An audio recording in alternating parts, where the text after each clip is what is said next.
세계에서 5번째로 핵발전소가 많은 한국.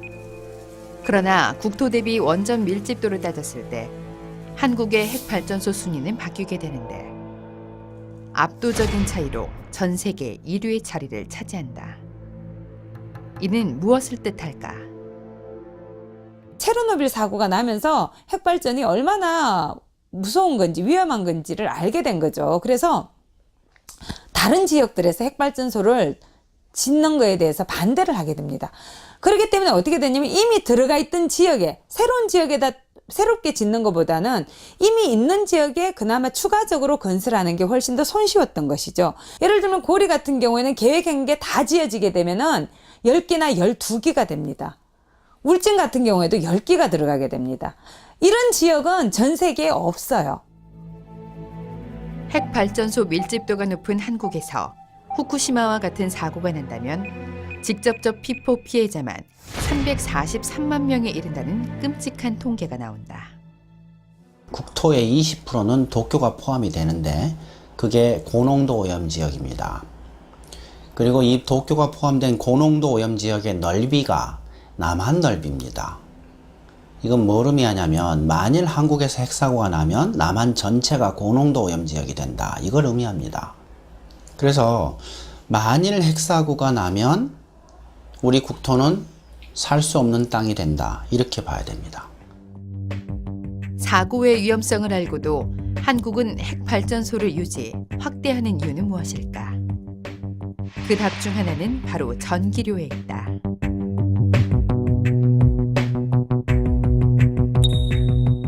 핵발전 같은 경우에는 이게 한번 장전을 해서 핵분열을 하게 되면 이 핵분열이 끝날 때까지 계속해서 운전을 해야 되는 것입니다. 무슨 얘기냐면 낮이나 밤이나 똑같은 용량의 전력이 생산이 된다는 거죠. 핵발전소에서 나오는 전기를 소비하기 위해 정부는 전기요금을 더욱 낮추었고 24시간 가동하는 공장들이 늘어나게 되었다. 지금 현재 우리나라의 전기요금은 원가보다 이하예요.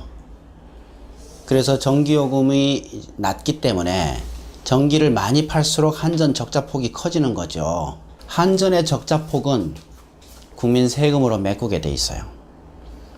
그래서 전기를 많이 쓰는 사람은 이익을 보고 전기를 적게 쓰는 사람은 손해를 보는 그런 형국이 지금 진행이 되고 있죠. 전기 많이 쓰는 사람은 누구예요? 대기업들이죠.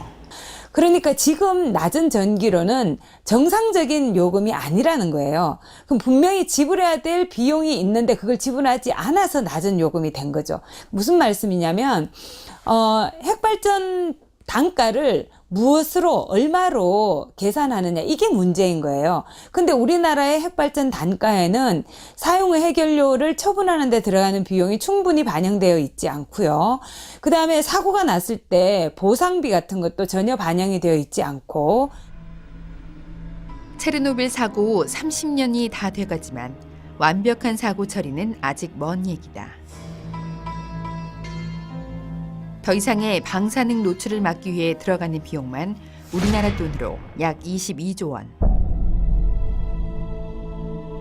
일본 또한 후쿠시마 핵사고 후 도쿄전력이 2년 동안 부담할 손해보상금만 약 149조 원. 그에 따른 사고 수습 비용만 279조 원. 그 비용은 계속적으로 늘어나고 있다.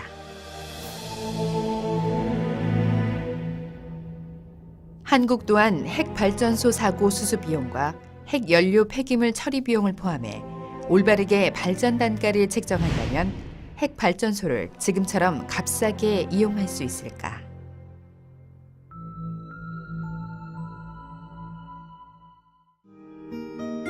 이 하늘 끝까지 가는 푸른 하늘과 사랑에 빠지다. 우리 푸른 하늘 푸른 에너지 한국수력 원자력.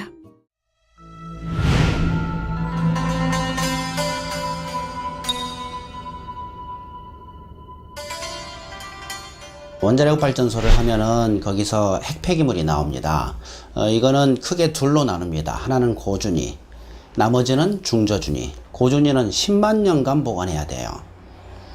그래서 10만 년간 안 깨질 방을 만들어야 돼요. 근데 그 기술이 없어요. 그래서 어떻게 해야 되냐? 사실은 모릅니다. 지금 현재 기술로 몇 년짜리 만들 수 있냐 했더니 50년짜리 만들 수 있대요.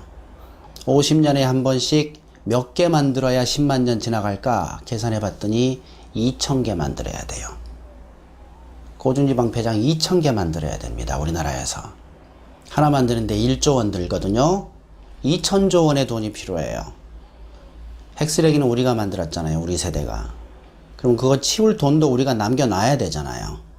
그 돈 안 남겨놓습니다. 후손들이 다 내야 돼요. 엄청난 돈을 내야 돼요.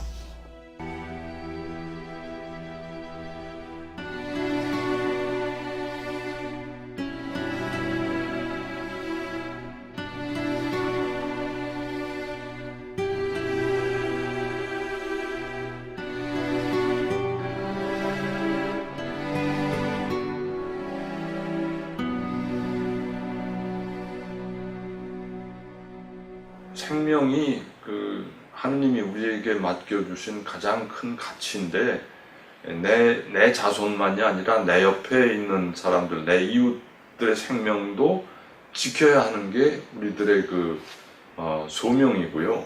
쓰레기가 독극물이어서 그 독극물로 인해서 다른 사람이 피해를 본다. 그러면 나한테 윤리적인 책임이 오는 거고 하느님은 그거를 책임을 물으실 겁니다. 우리한테.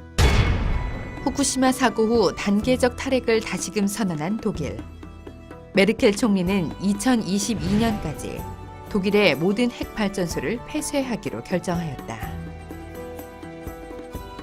한국처럼 전력의 3분의 1을 핵 발전소에서 충당한 원전 강국 독일이 핵 발전소를 대신해 선택한 것은 무엇일까? 그것은 바로 재생에너지다. 핵 대신 선택한 자연에너지 태양광과 풍력. 독일 정부는 2020년까지 전력의 35%를 재생에너지로 충당할 것을 계획했고 2050년에는 전력의 100%를 재생에너지로 만들어낼 것으로 예상하고 있다. 한국은 어떨까? 2012년을 기준으로 신재생에너지가 전체 발전량에 차지하는 비중은 1.6%.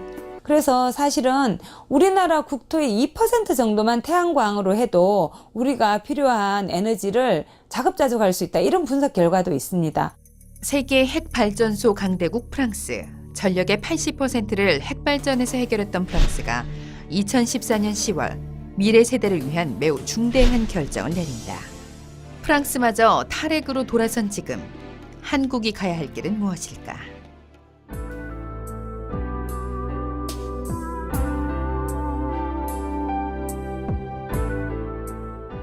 이 핵기술과 관련한 이웃은 가장 약한 이웃입니다. 그 가장 약한 이웃 가운데 가장 약한 이웃은 누구냐면 저항할 수 없는 존재. 통상적으로 자연입니다. 사람은 사람 중심으로 볼 때는 자연을 우리가 이용하면 그만이지만 그러나 교회의 관점은 그렇지가 않아요. 신앙의 관점에서는 왜? 이 자연 자체가 하느님의 것이기 때문에 그런 겁니다. 두 번째로는 미래 세대입니다. 미래 세대에게 묻지도 않고 그 미래 세대에게 무거운 짐 내지는 폭력을 가하는 구조다. 그걸 되돌릴 수가 없잖아요. 핵기술은 교회와 신앙과 양립하기 어렵다. 이렇게 교회는 가르치고 있는 것이죠. 한 세대의 이기심으로 너무나 많은 이웃들의 희생과 재앙이 초래되었다. 그리고 지금 우리는 선택의 기로에 서 있다. 미래 세대들에게 재앙을 넘겨줄 것인가? 아니면 안전한 평화를 안겨줄 것인가? 바로 지금 우리의 손에 달려있다. 신앙인들의 모범이 필요하다고 봅니다. 얘기만 하고 생각만 하고 또 마음에 품는 것으로 그건 예수님의 어떤 가신 길하고는 너무나 다르죠. 왜냐하면 예수님은 한마디로 정리하시잖아요. 너도 가서 그렇게 해라 이겁니다.